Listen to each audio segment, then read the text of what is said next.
တောင်ကြီးကပေါ်စီညီလေးတို့တစ်ချက်လောက်ရှိုးလိုက်ရအောင်နော်။ all body ဟုတ်မဟုတ်ဘယ်လိုစစ်မလဲဆိုတာလေးပေါ့နော်။အခုဒီနေ့စစ်ပြထားတာကတော့body all body ဟုတ်မဟုတ်ပေါ့နော်။ all body တွေဆိုလို့ရှိရင်အမှပြီးတဲ့ဆောင်းလေးမှာစင်စလုံးထုတ်လိုက်ရင်ကုတ်လေးတွေပါတယ်ဗျ။ဒီစာသားလေးတွေပါတယ်ကုတ်လေးတွေပါတယ်ဘယ်ရောညာရောနှစ်ဖက်လုံးပါပါတယ်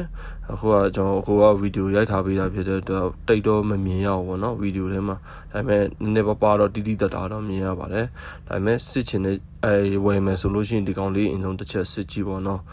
ဘေးနှစ်ဖက်လုံးမှာကုတ်ပါလားမပါဘူးလားဒါလို့မပါဘူးဆိုရင်တော့ body ချိန်ထားဖို့ရခိုင်နှုန်းများပါတယ်ပြီးနောက်တစ်ချက်ကျတော့ out speaker ကိုတစ်ချက်ကြည့်လိုက်ပေါ့နော်စပီကာကဒီလိုလေးတက်တက်ရက်ဖြစ်နေလားတကယ်လို့တက်တက်ရက်မဟုတ်ဘဲနဲ့အထဲတွေဝင်နေတယ်တို့ဘေးတွေရွေ့နေတာတို့ဆိုလို့ရှိရင် body ချိန်ထားဖို့ရခိုင်နှုန်းများပါတယ်ဗျဒီလိုရှိရင်နောက်တစ်ခုကကျတော့စင်စလုံးပေါ့စင်စလုံးမှာလည်းတူမှာဖုန်းပါတဲ့ IMEI အတိုင်းပါပါတယ်ဗျ IMEI အမှန်ကန်လေးနဲ့ပါပါတယ်အဲ့ဒါမှall body ဖြစ်တာပေါ့နော်အစ်စ်ပေါ့နော်အဲ့ဒါမှကွတ်တာဗျကျေးဇူးတင်ပါတယ်